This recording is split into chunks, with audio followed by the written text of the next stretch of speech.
कहानी शुरू एक एयरपोर्ट से होती है, जहाँ पर हम एक लड़की को देखते हैं। वो अपनी फ्लाइट में जा रही थी। प्लेन रनवे पर था, लोग आ जा रहे थे, सब कुछ नॉर्मल था। मगर ये फ्लाइट कितनी खतरनाक होने वाली है, अभी कुछ ही देर में हम जान पाएंगे। अब वो लड़की प्लेन में आकर अपने सामान को सेट कर रही थी, पर उससे अपना सामान रखा नहीं जा रहा था। इसीलिए उसके साथ बैठा दूसरा मुसाफिर उसकी मदद करता है और इसी बहाने से दोनों में बातचीत शुरू हो जाती है। प्लेन ने भी उड़ान भर ली थी। वो दोनों बातें करते हैं। वो लड़की खुद को मॉडल बताकर अपना तारुफ करवाती है। वो आदमी भी जो उसके साथ बैठा था खुद को म्यूजिशियन बताता है। तभी उस लड़की को बात याद आती है। वो कहती है, कुछ वक्त पहले मेरा एक दोस्त था, वो भी म्यूजिशियन था, जिसका नाम गैब्रियल था। अब गैब्रियल का नाम सुनते ही वो म्यूजिशियन आदमी कहता है, ये नाम मुझे अच्छे से याद है। इसी नाम के आदमी का मैंने बहुत सालों पहले म्यूजिक लॉन्च किया था, जो बहुत घटिया था, बुरी तरह से फ्लॉप हुआ था और मैंने उसकी बहुत बेइज्जती की थी। लड़की उससे कहती है, कहीं हम एक ही गैब्रियल की बात तो नहीं कर रहे, क्योंकि उस वक्त वो मेरा दोस्त था। यहाँ पर वो आदमी पूछता है, क्या उसका पूरा नाम गैब्रियल पेस्टरनेक तो नहीं? वो लड़की कहती है, हाँ। ये बात सुनकर वहाँ पर एक और बुरी औरत अपनी सीट से उठती है, जो एक टीचर थी, और कहती है, गैब्रियल मेरा स्टूडेंट रह चुका है, जो हर चीज में फेल होता रहता था। मुझे इसीलिए वो याद है, क्योंकि मैंने अपने 30 साल के तजुर्बे में उससे बुरा स्टूडेंट कहीं नहीं देखा। यहीं पर एक और लड़का बोलता है, हाँ मैं भी गैब्रियल को जानता हूँ, उस वक्त वो मेरे साथ ही पढ़ता था। उसकी बेवकूफियों को लेकर वो बहुत मशहूर था, इसीलिए हम उसका बहुत मजाक बनाया करते थे। टीचर कहती है, क्या ये अजीब बात नहीं है कि एक ही प्लेन में बहुत से लोग एक ही आदमी के बारे में बात कर रहे हैं? तभी एक और आदमी पीछे से उठता है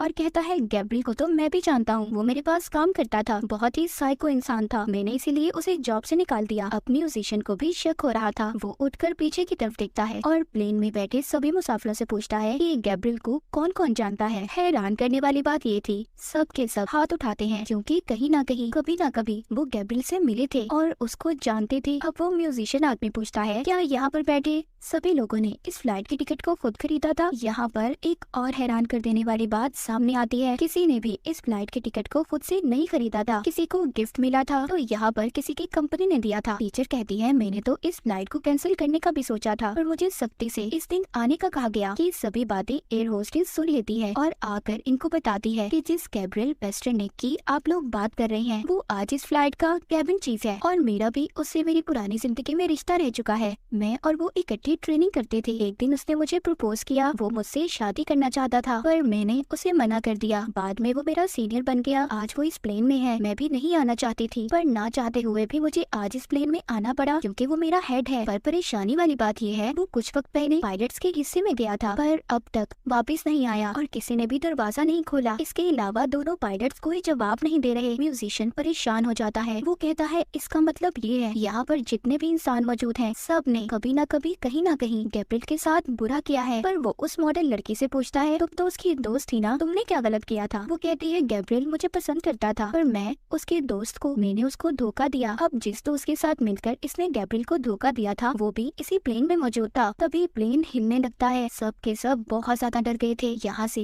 एक बूढ़ा आदमी उठता है और पायलट के हिस्से में जाकर गैब्रियल को आवाज देता है, कहता है, प्लीज दरवाजा खोलो। वो यहाँ पर खुद का गैब्रियल से रिश्ता बताता है कि मैं एक दिमाग का डॉक्टर हूँ। जब गैब्रियल सब चीजों से परेशान हो गया, तो वो मेरे पास अपना इलाज करवाने आया करता था, पर बाद में मैंने अपनी फीस बढ़ा दी और फिर गैब्रियल ने मेरे पास आना भी छोड़ दिया। लेकिन मुझे उसका इलाज करते हुए पता चला उसके दिमाग की हालत उसके माँ बाप की वजह से खराब थी, क्योंकि उन्होंने कभी उसके साथ अच्छा सलूक नहीं किया।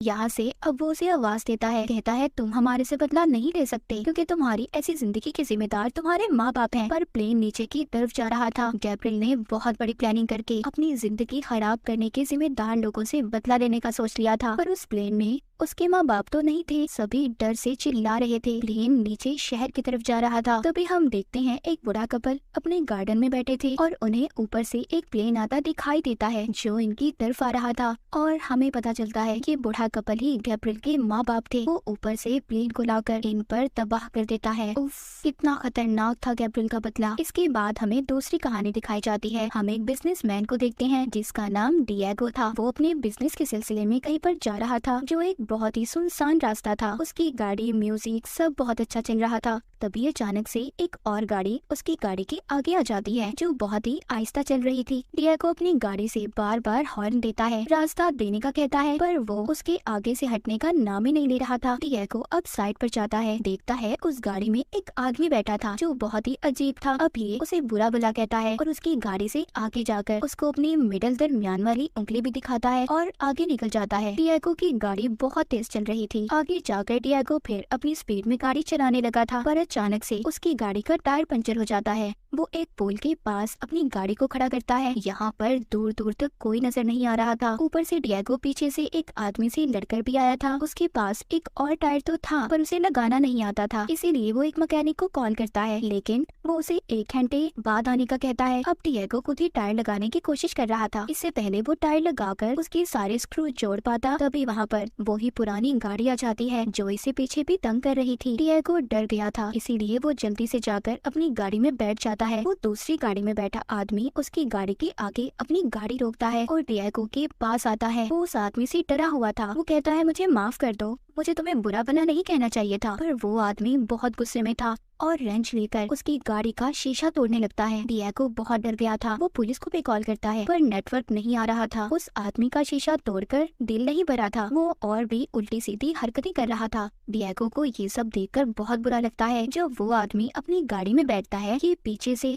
आधी लगे टायर से ही अपनी गाड़ी स्टार्ट करके उसकी गाड़ी को धक्का मारता है, जिससे उसकी पुरानी गाड़ी पूल में जाकर गिरती है और वो भी जख्मी हो गया था। फिर डिएगो वहाँ से जाने लगता है, पर अभी भी उसका गुस्सा ठंडा नहीं हुआ था। वो दोबारा से अपनी गाड़ी उस आदमी की तरफ मोड़ता है और उसे मारने की कोशिश करता है। इससे पहले वो कुछ कर पाता, डिएगो का टायर खुल गया था। उसकी गाड़ी भी पूल में जाकर गिरती है। वो आदमी अब इसकी गाड़ी में आकर इसे बहुत मारता है और सीट बेल्ट से इसका गला भी बांध देता है। उस आदमी का गुस्सा अभी शांत नहीं हुआ था। वो पेट्रोल टैंक में आग लगा देता है ताकि डिएगो वहीं पर मर जाए। जैसे ही वो जा रहा था, डिएगो पीछे से आकर उसकी टांग को पकड़ लेता है, जिससे दोनों ही गाड़ी में फंस गए थे। वहीं बाहर अब तक डिएगो का मैकेनिक भी आ गया था, लेकिन तभी वहाँ पर एक जोरदार धमाका होता है जिसमें डिएगो और वो आदमी मर गए थे। जब वो मैकेनिक पुलिस को बुलाता है, वहाँ पर आकर वो लोग आग बुझाते हैं तो देखते हैं गाड़ी में उन दोनों के स्केलेटन ढांचे ही बचे थे। जैसे ही वो दोनों बैठे थे, पुलिस ऑफिसर उन्हें देखकर कहता है शायद दोनों एक दूसरे को बचाने की कोशिश कर रहे थे, पर ये नहीं जानते थे कि दोनों ने बदले की आग में एक दूसरे को खत्म कर दिया था। तो ये सबक हम सब के लिए है कि अगर हम अपनी जिंदगी में छोटी छोटी गलतियों को नजरअंदाज कर दें तो हम बड़ी मुसीबतों से बच सकते हैं। जैसे डिएगो अगर उस पागल आदमी को नजरअंदाज कर देता तो आज उसके साथ ये सब कुछ ना होता। इसके बाद हम तीसरी कहानी को देखते हैं, साइमन नाम के एक इंजीनियर की कहानी जो बड़ी बड़ी बेकार बिल्डिंग्स को बॉम्ब लगाकर उड़ाया करता था। आज एक काम सा दिन था। साइमन को उसकी वाइफ की कॉल आती है जो उससे कहती है कि आज तुमने घर केक लेकर आना है क्योंकि हमारी बेटी का बर्थडे है। अब साइमन एक बेकरी के पास अपनी गाड़ी को रोकता है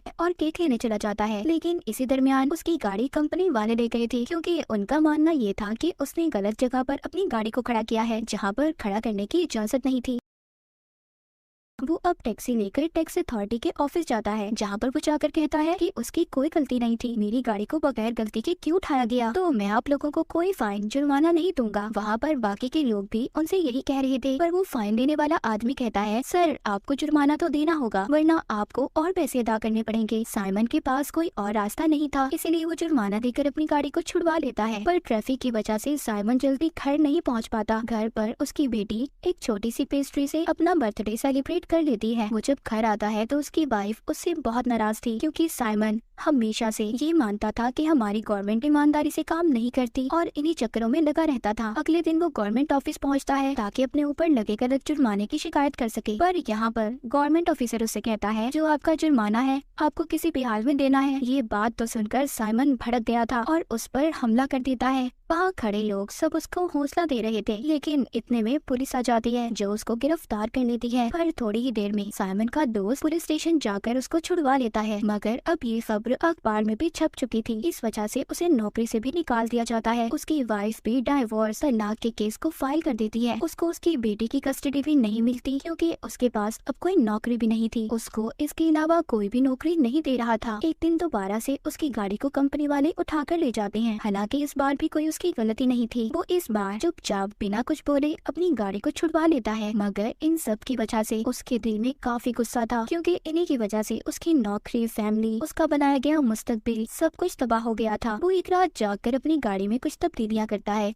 और अगली सुबह जाकर अपनी गाड़ी को ऐसी जगह पर खड़ा करता है जहाँ पर नो पार्किंग का साइन था। वो चाहता था कि कंपनी उसकी गाड़ी को ले जाए और होता भी ऐसा ही है, पर जैसे ही ये उसकी गाड़ी को उठाकर अपने गैराज में खड़ी करते हैं तो वहाँ पर एक जोरदार धमाका होता है। कंपनी का ऑफिस, आसपास खड़ी गाड़ियाँ, सब कुछ तबाह हो गया था। ये खबर एक बड़ी खबर बन गई थी कि कैसे एक आम इंसान ने गवर्नमेंट के खिलाफ आवाज उठाई। साइमन आम लोगों में एक एक मसीहा बन चुका था। अब इस हादसे को कुछ महीने हो चुके थे, पर साइमन अब जेल में था। उसका आज बर्थडे था। उसकी वाइफ और बेटी उसके लिए केक लेकर आती हैं, यानी कि उसकी बेटी और वाइफ ने भी उसके साथ रहने का फैसला कर लिया था। साइमन के जेल में सभी इज्जत भी करते थे। और इसी के साथ ये तीसरी कहानी भी यहीं पर खत्म हो जाती है। साइमन की कहानी से तो हम ये सीख पाते हैं कि हमें बिला वजह किसी के आगे झुकना नहीं चाहिए। जिसमें आपकी कोई गलती ना हो, अपने हक के लिए आवाज उठाएं। तो इन तीनों में से आपको कौन सी कहानी अच्छी लगी, हमें जरूर बताइएगा।